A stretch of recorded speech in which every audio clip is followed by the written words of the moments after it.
Mengkayakan diri sendiri dengan 1 gram 1 bulan. Sebelum tu save dulu video ini untuk rujukan dan share kepada seramai mungkin. Kerja pernah, tapi bila sampai akhir bulan orang lain yang kaya. Begitulah perumpamaan jika bila setiap kali dapat gaji kita berbelanja sampai lupa nak bayar kepada diri sendiri dulu, iaitu menyimpan. Jadi kali ini saya nak mahu kongsikan cara paling mudah dan berkesan untuk pastikan hasil titik peluh kita bertahan lama. Tips kumpul emas 1 gram 1 bulan ini dah lama dipraktikkan oleh sebahagian besar penyimpan emas di Obligol.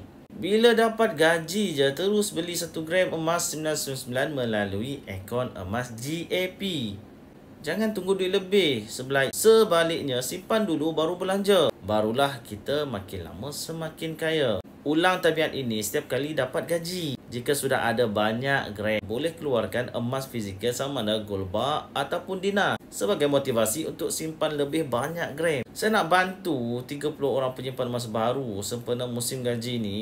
Saya adalah dealer aktif Obligol di bawah rangkaian G100 di bawah mentor Tuan Muhammad Zulkifli Syafiee. Tengok video di Melangkah untuk Mulakan Simpanan Emas dan ataupun isi beg biru dekat bawah. Saya akan bantu dan bimbing tuan-puan sebaiknya. Jemput follow dan komen jika ada pertanyaan.